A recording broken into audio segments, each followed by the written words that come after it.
Tuhan melakukan, menggenapkan apa yang diwahyukannya kepada saudara dan saya. Yang diperlukan adalah percaya. Kalau saudara mau bersama Tuhan Yesus, tidak ada yang tidak bisa.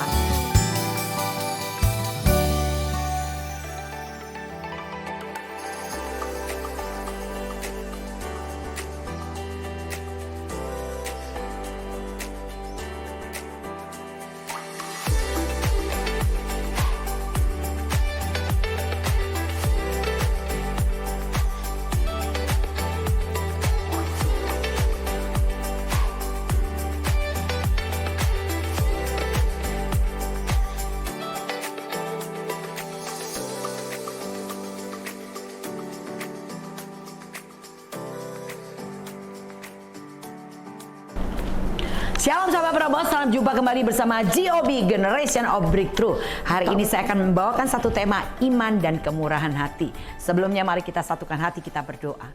Tantinya limpah ucapan syukur kami kepada Tuhan untuk anugerah-Mu yang mengajar kami, membimbing, menuntun kami agar kami mengerti jalan Tuhan dan tidak menyimpang dari ketetapan Tuhan. Mari Allah Roh Kudus berfirman-Lah buat kami siap diberkati dalam nama Tuhan Yesus. Haleluya, amin. Sahabat penerobos, bacaan kita dari Lukas 6 ayat 27 dan ayat ke-28. Tetapi kepada kamu yang mendengarkan aku berkata, kasihilah musuhmu, berbuatlah baik kepada orang yang membenci kamu. Mintalah berkat bagi orang yang mengutuk kamu, berdoalah bagi orang yang mencaci kamu. Ya saudara, melalui bacaan ini kita melihat Tuhan mengajar kita secara pribadi untuk menjadi berbeda dengan dunia.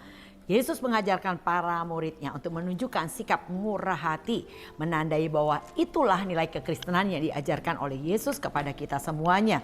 Jadi saudara, ada perbedaan respon yang seharusnya ditunjukkan murid-murid Tuhan Yesus dalam menghadapi sikap dan perilaku orang dunia. Kita belajar murah hati itu ternyata bukan hanya sekedar memberi sesuatu dalam bentuk materi. Tapi murah hati yang diajarkan Tuhan juga berbicara tentang sikap hati. Seperti apa saudara? Mari kita pelajari di ayat 27. Coba kita dengar dulu bacaannya ini sekali lagi.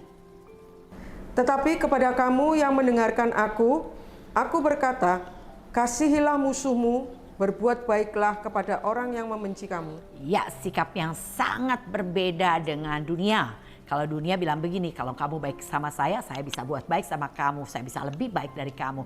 Tapi kalau jangan sekali-kali buat jahat, saya bisa lebih jahat. Wah saudara, ini pepatah dunia seringkali berkata demikian. Tapi Tuhan Yesus mengajarkan kita suatu sikap yang berbeda, yaitu kasihilah musuhmu. Wah saudara harus mengasihi musuh. Siapa yang disebut musuh? Adalah orang yang memperlakukan kita dengan tidak adil, yang memfitnah, yang menganiaya, yang merendahkan kita, yang melakukan hal-hal yang tidak kita inginkan. Kita sebut dia adalah musuh ya saudara. Tapi bagaimana sikap kita sebagai pengikut Yesus atau murid Tuhan Yesus? Tuhan mengajarkan kita harus kasih orang-orang yang demikian.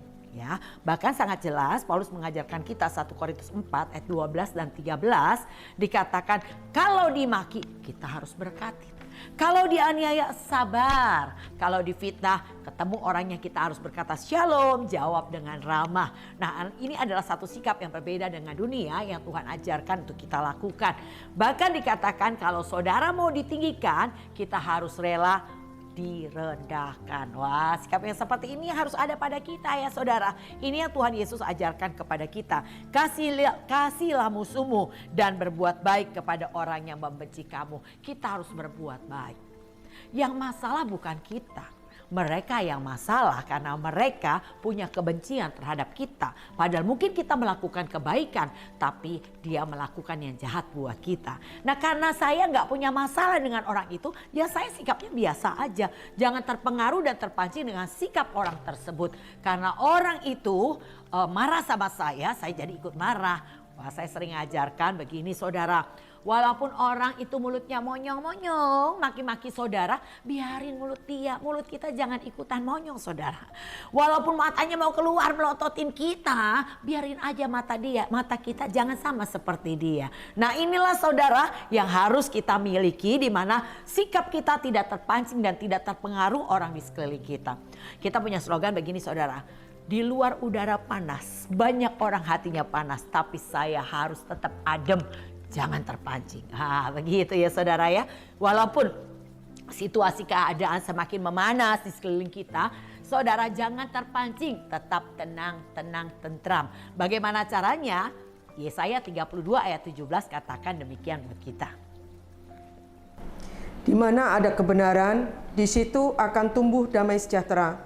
Dan akibat kebenaran ialah ketenangan dan ketentraman untuk selama-lamanya. Ya, di mana ada kebenaran di situ akan tumbuh damai sejahtera, dan akibat dari kebenaran itu adalah ketenangan dan ketentraman untuk selama-lamanya. Nah, Tuhan mau kita miliki demikian. Maka Tuhan ajarkan kebenarannya kepada kita. Waktu saudara melakukan kebenarannya, saudara akan punya damai sejahtera. Saudara hidupnya akan tenang dan tentram. Itu ya saudara.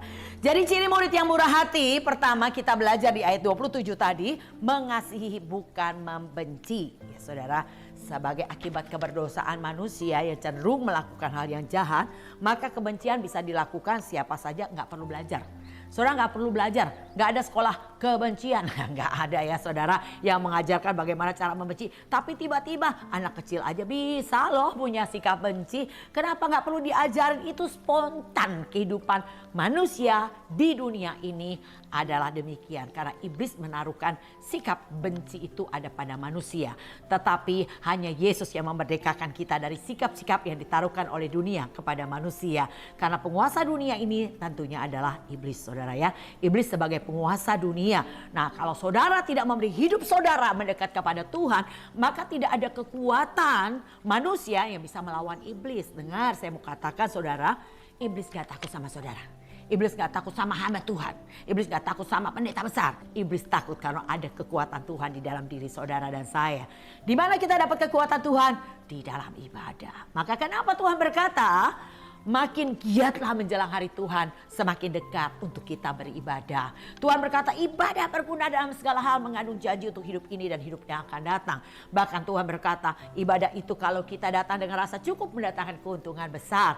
Bahkan dikatakan persekutuan ibadahmu dengan Tuhan tidak pernah sia-sia. Dan kejarlah ibadah, dikatakan 1 Timotius 6 ayat 6. Nah saudara, kita lihat di sini kekuatan ibadah itu hebat dan luar biasa. Bayar harganya untuk saudara mendapatkan kekuatan Tuhan. Mengurangi ibadah sama saja mengurangi kekuatan Tuhan dalam hidup saudara, dan iblis akan ambil bagian di dalamnya. Oleh karena itu, saudara yang sudah rajin ibadah, tetaplah rajin ibadah, tambahkan. Kenapa? Karena dikatakan seorang murid yang mau masuk jalur undangan khusus, yaitu masuk perguruan tinggi negeri tanpa tes, dia harus menjadi murid yang excellent saudara. Murid yang excellent itu nilainya dari kelas 1 SMA dia nilainya harus baik saudara. Dan bukan hanya baik, dia harus baik, stabil baik dan cenderung naik. Nah itu dia. Jadi stabil baik cenderung naik. Nggak ada baik turun dikit, naik lagi turun-turun. Nggak bisa saudara. Tapi baik, stabil, cenderung naik. Nah itu yang harus ada pada kita juga sebagai murid-murid Tuhan Yesus. Saudara yang sudah lakukan baik hari ini, tetap lakukan baik, cenderung naik saudara. Tambahkan kebaikannya, tambahkan ibadahnya, tambahkan keintimannya dengan Tuhan. Nah ini yang Tuhan mau kita lakukan. Nah saudara, mengasihi bukan membenci saudara. Ini hanya bisa didapat kalau saudara dekat sama Tuhan. Tuhan akan mengajarkan tentang kasih yang sesungguhnya. Kasih dunia adalah kasih yang menuntut balasan. Tapi kasih Tuhan adalah kasih agape. Kasih yang tidak menuntut balasan. Seperti apa yang Yesus ajarkan kepada kita. Dia melakukan apa yang baik buat semua orang. Tapi dia mengalami apa yang tidak baik. Ia diludahi, ia ditinju, ia dipukul. Dan ia dicambuk. Ia menderita dengan sangat luar biasa. Sampai mati di kayu salib untuk menebus segala kesalahan dan dosa kita semua. Dia lakukan tanpa pamrih. Dia lakukan agar semua manusia selamat. Dia nggak mau satupun orang binasa saudara. Yesus membayar harganya untuk menyelamatkan semua manusia di dunia. Cuma masalahnya manusia punya kehendak bebas untuk memilih. Banyak orang memilih jalan yang salah. Karena mereka nggak mau dituntun sama Tuhan. Karena mereka nggak mau belajar dari Tuhan. Sehingga akhirnya dunia yang menuntun mereka untuk menanamkan kebencian dan bukan mengasihi. Jadi oleh karena itu saudara, kalau saudara mengasihi orang yang mengasihi saudara saja, apa perbedaannya dengan pemungut cukai? Atau mereka yang jahat lainnya? Coba kita baca Matius 5 ayat 46. Apabila kamu mengasihi orang yang mengasihi kamu, apakah upahmu? Bukankah pemungut cukai juga berbuat demikian? Ya, kalau saudara hanya mengasihi mereka, Orang yang mengasihi saudara gak ada bedanya. Pak Mungu Cukai juga bisa lakukan demikian. Ada seorang hamba Tuhan bilang begini saudara. Dia punya cerita, ada 2 pencopet yang sama-sama mencopet dompet ya saudara. Nah yang satu dapat uang 1,5 juta di dompetnya. Yang satu kosong gak ada uangnya. Terus gimana? Yang gak dapat uang di dompet curiannya itu dia sangat butuh uang karena istrinya mau melahirkan. Dia bilanglah kepada temannya untuk pinjamkan 500.000. Temannya yang dapat 1,5 juta ini beri pinjaman. Lakukan kebaikan bukan? Baik. Tapi bukan itu yang benar saudara. Bukan kebenaran mencopet. Nggak boleh. Jadi kalau saudara hanya bisa mengasihi orang yang saudara kenal aja, pencopet juga bisa melakukannya. Tapi Tuhan mengajarkan kita, kasihilah musuhmu. Ya, berdoalah bagi orang yang menganiaya kamu. Ini yang membuat kita berbeda dengan dunia, saudara. Nah, murid Kristus yang sejati menunjukkan kualitasnya yaitu dengan cara mengasihi musuh dan berbuat baik kepada mereka yang bahkan menebar kebencian kepada saudara. Kita tetap bisa berbuat baik kepada mereka. Maka itulah murid Yesus yang sejati. Jadi Tuhan hari ini sedang mencari murid-muridnya. Mempersiapkan mereka untuk menjadi mempelainya saudara. Yaitu orang-orang bukan yang hebat, yang sempurna, yang bisa melakukan segalanya. Enggak. Tuhan cari adalah orang-orang yang mau disempurnakan. Orang-orang yang mau belajar. Orang-orang yang mau dimuridkan. Orang-orang yang mau ditegur. Tuhan mencari orang yang demikian. Maka Tuhan akan membentuk mereka menjadi indah pada waktunya. Saudara percayalah Yesus adalah penjunan kita yang hebat. Di tangan Yesus saudara akan jadi indah pada waktunya. Beri kesempatan Tuhan membentuk saudara sesukanya saudara. Dia tahu kekurangan saudara, dia tahu kelemahan kita. Dan itulah yang akan diproses oleh Tuhan. Sampai engkau menjadi sempurna ketika kita tekun mengikut Yesus. Amin. Nah saudara, kita lihat di sini ciri murid yang murah hati adalah orang yang mengasihi bukan orang yang membenci saudara. Jadi tunjukkan bahwa kita adalah murid Tuhan, bahwa kita berbeda dengan dunia. Mau dimaki, dihina, dianiaya, tetap ku kan berdiri di tengah badai. Saudara harus belajar fokus. Fokus saudara harus kepada Tuhan. Abaikan semua kehinaan yang kau alami dan terus maju tekun pikul salibmu sampai tuntas. Banyak suka duka kita jalani dalam mengiring Yesus saudara. Gak apa-apa. Dikala kita mengalami duka, ada Yesus yang akan menghibur kita. Ada Roh Kudus yang akan menuntun kita. Jadi gak perlu takut. Berjalan bersama Yesus. Tuhan punya janji. Walaupun kau melewati api, Tuhan katakan kau tidak akan dihanguskan. Walaupun kau melewati sungai, Tuhan punya janji engkau tidak akan dihanyutkan.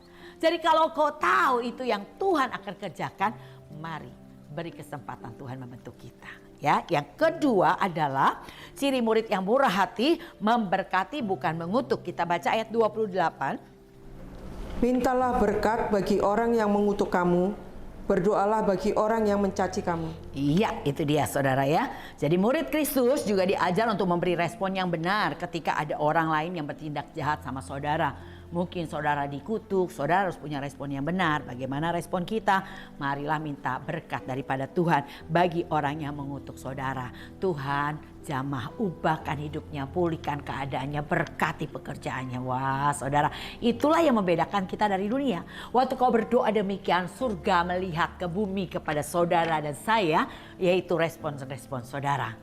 Tuhan berkata dalam Mazmur 53 ayat ke-3, Allah memandang ke bawah dari surga kepada anak-anak manusia untuk melihat apakah ada yang berakal budi dan yang mencari Allah. Ya, itu yang Tuhan sedang lihat. Dia dikatakan Tuhan memandang dari surga ke bumi untuk melihat kepada anak-anak manusia.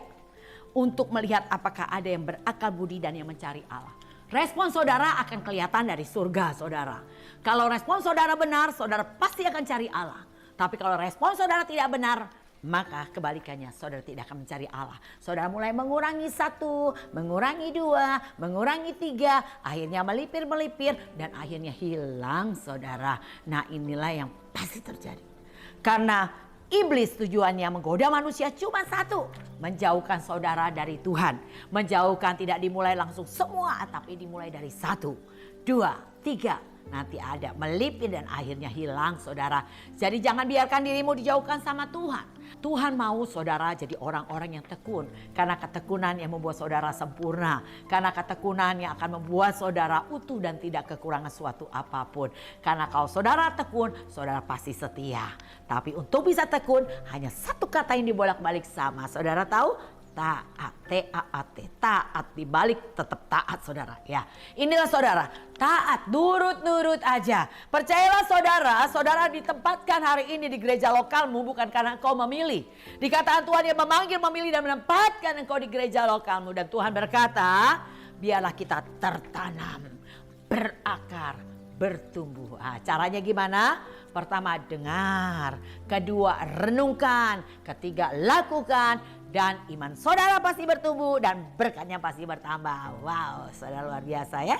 Kalau bicara berkat bertambah semua mau. Tapi tahukah saudara bagaimana memulainya? Dengan mendengar. Di mana saudara bisa mendengar kebenarannya? Dari ibadah saudara, dari pembacaan firman Tuhan, dari khotbah-khotbah yang saudara dengar. Saudara sedang mendengar kebenarannya. Bukan hanya mendengar, waktu ada masalah saudara renungkan setiap apa yang pernah saudara dengar. Jadi ketika ada masalah di depanmu saudara harus mikir karena masalah adalah ujian yang harus saudara selesaikan. Waktu ada ujian, mikir bagaimana menjawabnya. Itulah merenungkan. Saudara renungkan apa ya rumusnya. Gitu saudara. Seperti seorang murid yang sedang menyelesaikan ujian, dia mikir apa ya, dia sudah hafalin, dia sudah dapat pelajarannya dari guru. Dia hanya cuma mikir bagaimana apa jawabannya. Begitu juga kita saudara. Saudara dan saya ketika Tuhan memberikan nyawanya untuk nyelamatin kita, saudara yang menerima Yesus sebagai Tuhan Juru Selamat, saudara dibawa oleh Tuhan dalam sekolah kehidupan. Kita ditempatkan di gereja lokal, itulah sekolah kehidupan saudara. Dan saudara belajar melalui fasilitas gereja lokal, saudara belajar pengenalan akan Tuhan. Dan di dalam segala situasi, disitulah prakteknya. Jadi kehidupan seharian saudara itu adalah ujian-ujian yang Tuhan kadang izinkan untuk melihat seberapa engkau mengerti apa yang saudara pelajari. Ya, kadang-kadang kalau dulu saya sekolah, suka guru bilang begini, ayo siapkan kertas dan pulpen. Wah, ujian dadakan saudara. Apa yang diajari kemarin, saya harus menyelesaikan dalam ujian hari ini. Supaya guru tahu seberapa kita menangkap apa yang sudah diajarkan. Nah begitu juga Tuhan saudara dalam sekolah kehidupan ini. Dia kadang-kadang mengizinkan praktek-praktek yang gak pernah kita duga. Ingat saudara, kalau terjadi sesuatu dalam hidup saudara secara tiba-tiba, sekonyong-konyong, saudara perhatikan respon karena di situ ada ujian. Tuhan sedang menguji saudara, respon saudara. Ketika saudara punya respon yang benar, saya percaya saudara akan tetap mencari Tuhan. Saudara akan semakin giat di dalam Tuhan. Hari lepas hari bertambah-tambah cinta saudara sama Tuhan. Tapi sebaliknya, kalau respon saudara salah, otomatis saudara akan mulai menjauh dari Tuhan. Tidak mencari Tuhan lagi. Nah itu ya saudara, sebagai titik acuannya. Jadi inilah yang Tuhan ajarkan kepada kita, respon-respon yang benar sesuai dengan apa yang sudah diajarkan Tuhan kepada kita. Yesus turun ke bumi memberi teladan sebagai jejak yang harus kita ikuti. Semua yang saudara alami, Yesus pernah alami. Saudara hanya perlu kembali merenungkan apa yang Yesus lakukan pada saat mengalami ini, pada saat mengalami itu. Nah itu yang saudara perlu pelajari. Nah tindakan memberkati bagi mereka yang telah memberikan kutukan itu adalah suatu hal yang wajib dilakukan bagi kita anak-anak Tuhan. Saudara baca 1 Yohanes 2 ayat 6. Barang siapa mengatakan bahwa ia ada di dalam Dia, ia wajib hidup sama seperti Kristus telah hidup. Ya, barang siapa mengatakan bahwa ia ada di dalam Dia, ia wajib. Saudara tahu artinya wajib? Wajib itu harus, yaitu apa? Hidup sama seperti Kristus telah hidup. Nah ini dia saudara. Tuhan sedang latih kehidupan saudara agar saudara mempunyai kehidupan sama seperti Yesus hidup. Yaitu melakukan segala sesuatu dengan ketulusan untuk keselamatan jiwa-jiwa. Mari kita bayar harganya ya saudara untuk hal itu. Nah tindakan memberkati itulah yang Tuhan ajarkan kepada kita ketika kita mengalami yaitu sesuatu yang tidak enak, yaitu kita dikutuk. Nah kita harus berkati orang yang kutuk ya saudara. Nah kenapa? Karena kutuk dosa telah dipatahkan oleh Kristus. Kita percaya orang mengutuk kayak apapun kepada kita, saudara orang yang dekat sama Tuhan, maka kutuk itu otomatis tidak berkuasa atas saudara. Karena Tuhan sudah mematahkan segala kutuk itu di kayu salib. Dan berkat keselamatan itu yang Tuhan berikan kepada kita semuanya. Nah saudara, tindakan berikutnya adalah saudara mendoakan mereka yang berbuat jahat terhadap saudara.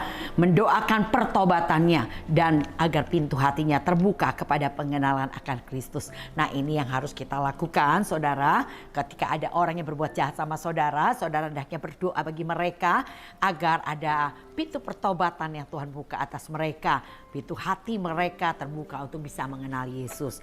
Nah saya percaya kalau saudara melakukan, saudara akan melihat Saulus yang berubah menjadi Paulus. Saudara akan melihat Petrus seorang penjala ikan menjadi penjala manusia. Saudara akan melihat jiwa-jiwa banyak yang dimenangkan saudara bagi Tuhan. Sakeus pemungut cukai yang diubah menjadi seorang yang bertobat dengan luar biasa mau bayar harganya. Ya saudara, inilah yang wajib kita lakukan sebagai murid-murid Kristus ya saudara. Harus punya sikap rela menerima apapun juga. Percayalah ada tangan Tuhan di sana yang sedang membentuk kita untuk menjadikan kita indah pada waktunya.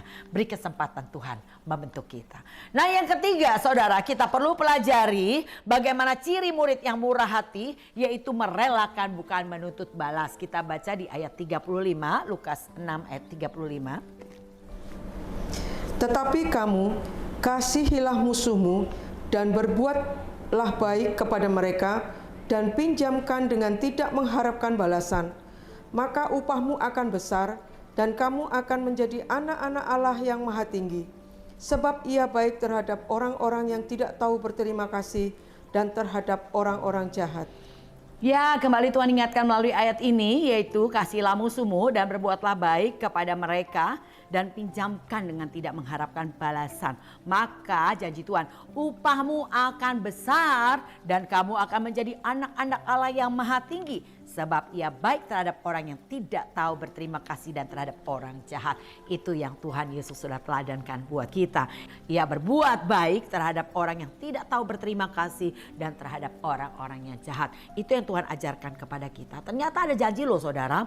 Ya, ketika kita dikatakan bisa mengasihi musuh dan berdoa buat mereka, bahkan meminjamkan tidak mengharapkan balasan, ada janji dua yang Tuhan berikan buat kita.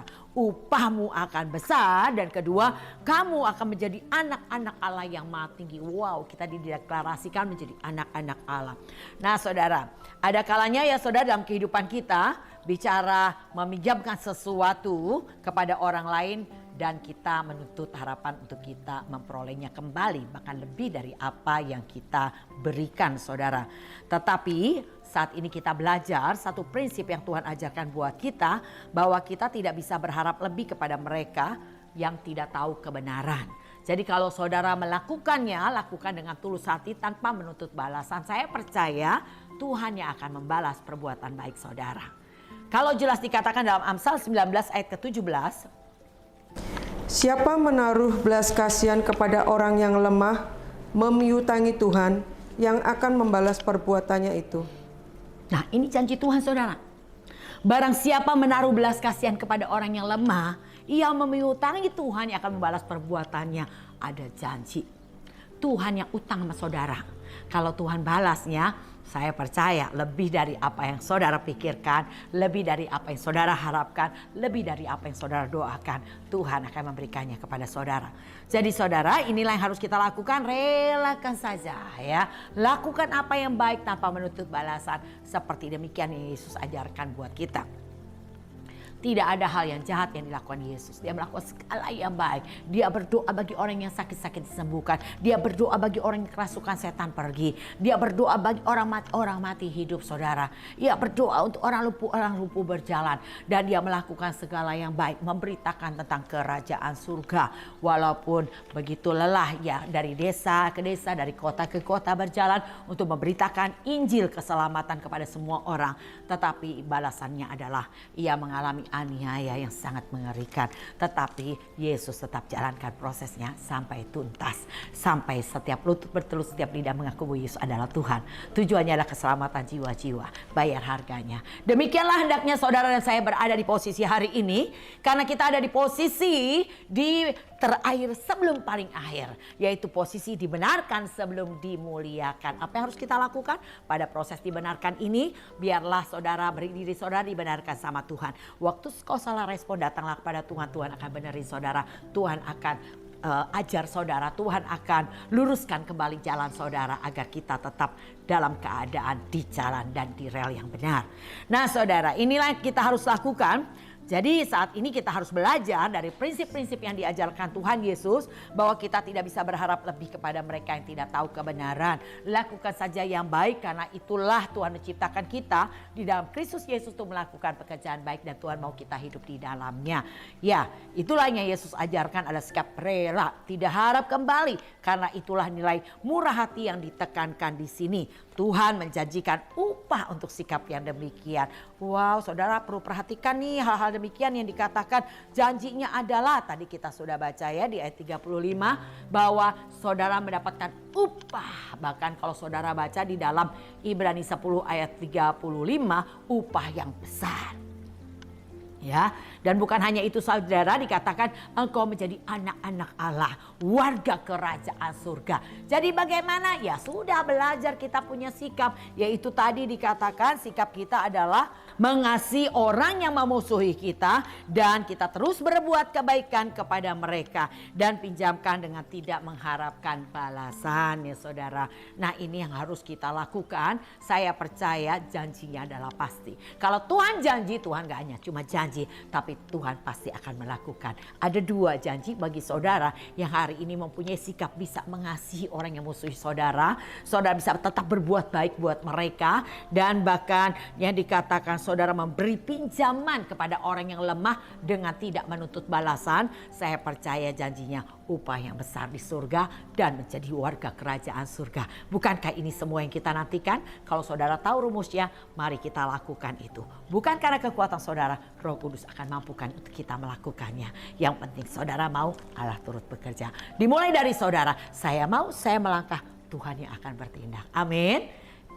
Ya, jadi itulah yang saudara dan saya harus lakukan hari ini, yaitu melakukan apa yang diajarkan oleh Tuhan Yesus kepada kita, yaitu iman dan kemurahan hati yang diajarkan Tuhan. Kemurahan hati bicara satu sikap, bukan hanya pemberian dalam bentuk materi, tapi sikap mengasihi bukan membenci. Yang kedua, memberkati bukan mengutuk, dan merelakan bukan menuntut. Mari saudara kita belajar mempraktekannya. Saya percaya Roh Kudus sebagai penolong hebat diberikan Tuhan sama kita, memampukan kita melakukannya. Saya akan berdoa buat sahabat Terobos yang mungkin hari ini saudara sulit sekali melakukan hal demikian. Saya percaya Roh Kudus akan mampukan asal saudara mau, Tuhan turut bekerja. Mari angkat tanganmu. Bapak tantinya kami naikkan syukur untuk kesempatan kami kembali belajar satu sikap hati, murah hati yang harus kami lakukan, yaitu dengan sikap kami mengasihi bukan membenci, memberkati bukan mengutuk, memberi bukan menuntut. Biarlah itu kami lakukan dengan kekuatan Tuhan. Terima kasih Tuhan, terpuji nama Tuhan. Hormat kemuliaan hanya dalam nama Tuhan Yesus. Haleluya. Demikian sahabat penerobos, biarlah terus kita belajar menjadi murid yang baik, menjadi penerobos yang tidak terhentikan. Walaupun yang dilihat begitu mengecewakanmu, yang kau hadapi begitu menakutkan, yang kau dengar begitu menyakitkan, tapi saya mau katakan, maju terus. Saudara jangan berhenti berbuat baik, jangan berhenti berdoa, jangan berhenti beribadah, jangan berhenti melayani. Selesaikan sampai tuntas. Tuhan Yesus memberkati. Salam GOB.